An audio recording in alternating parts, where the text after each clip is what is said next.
Hi everyone, this is the Ghost Gamer and today we are reviewing the Thunderbolts. I will follow the flow of the story with my review in this video, so stay tuned and subscribe the channel.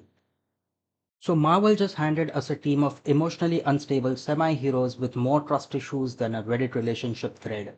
Yup, we're talking about the Thunderbolts, the movie that asks what if therapy was a comeback sport. We open in Malaysia, where Yelena Belova casually blows up a lab for a CIA director called Valentina Allegrella de Fontaine. Val's trying to cover up her role in a sketchy science experiment called Project Sentry.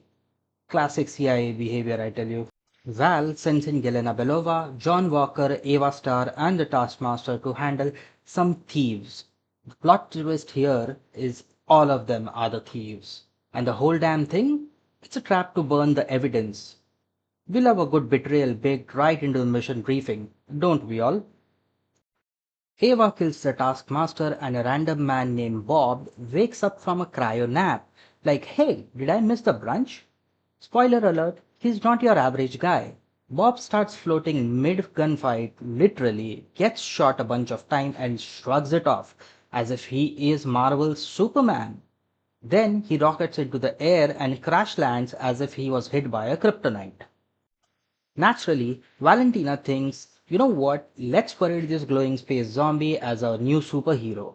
So Bob gets taken to the newly rebranded Watchtower, which is just Avengers Tower with worst HR policies. Meanwhile, after working together to escape Val's incinerator, Yelena and the surviving gang is rescued by Alexei, also known as the Red Guardian himself.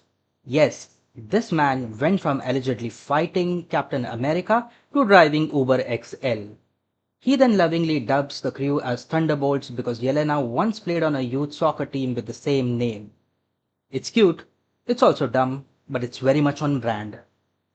Valentina's goons chase them down, but Bucky Barnes shows up with a major I cannot believe I'm in this movie kind of energy. He arrests everyone, then realizes, wait, are you guys trying to stop the lady who just turned Bob into Marvel's depressed Superman? Cool, then I'm in. So off they go to infiltrate the Watchtower, which is basically an evil LinkedIn headquarters, to find and rescue Bob, who is now dressed like the Sentry and acting as if auditioning to be a Greek god. He whoops the entire team's collective butt and then turns on Val, because power corrupts, especially when your soul is glued together with unresolved trauma. Val's assistant Mel hits a kill switch because apparently that was the plan B. Bob collapses. But now we have the void. Bob's inner depression, anxiety, and every bad breakup rolled into a city-eating shadow cloud. Basically, a physical depiction of every Monday that all of us have to live through. The void traps New Yorkers in little horror pockets of their worst memories, which means he turns New York City into the world's most depressing escape room. Yelena steps into the darkness like an emotional GPS. She finds Bob hiding in his childhood trauma fort. The rest of the Thunderbolts join, facing their own baggage, and we get an emotional group therapy session with flashbacks, feelings, and zero insurance coverage. The team joins in, and together they unpack Bob's backstory. He volunteered for the project hoping to fix his life after addiction. Relatable. Except most of us just go to the gym or download Tinder for that matter. Together, they give Bob the confidence to fight his inner demon. Literal light breaks through the dark.